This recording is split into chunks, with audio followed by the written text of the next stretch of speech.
Rachetée il y a plus de 10 ans par l'agglomération d'une ville du sud, cette gare devait être démolie pour faire place à une zone artisanale sur laquelle vraisemblablement devait être bâti le siège d'entreprises diverses et notamment un supermarché.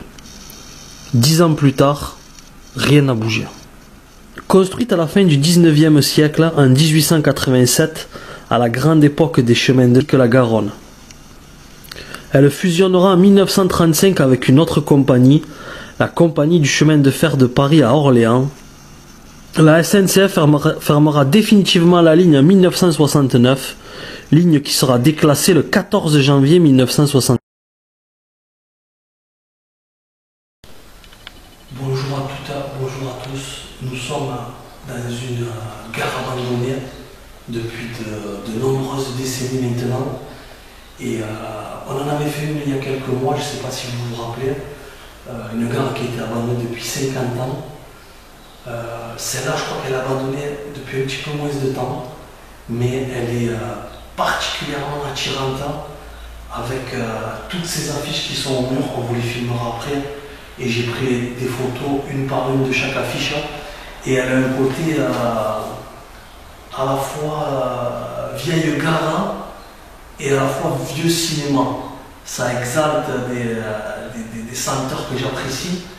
Et moi qui suis fan absolu de Fernandel, de cette époque du cinéma des années 30 aux années 60-70, de retrouver toutes ces affiches au parfum vintage, au parfum suranné, qui sont encore pour certains dans un magnifique état de conservation, rien que pour ça, ça vaut vraiment le coup d'œil. Donc là, je parle un peu fort pour qu'on puisse entendre tout et tout, mais les prochaines pièces, si vous me verrez encore, vous me voyez encore à l'écran, je tâcherai de parler un petit peu plus doucement parce qu'il y a une zone commerciale d'un côté et sur la gauche, il y a la gendarmerie. Donc on va faire attention, on va essayer de vous faire un maximum de plans, de vues en moins de temps possible. Mais sincèrement, c'est pareil, des vestiges du temps qui nous sont donnés d'observer. Et je prends un grand plaisir à vous faire découvrir dans cette vidéo. Merci à tous.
À la gare, des visages se croisent furtivement, des sourires et des poignées de main.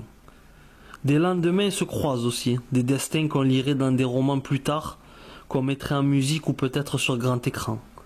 Près de moi, une femme hurle dans son téléphone dans une langue que je comprends pas. L'écran de la salle d'attente affiche la voie du départ de mon train. Je prends mon manteau et je suis parti. On pourrait dire pareil de cette gare, qui est seule, abandonnée, comme si le dernier...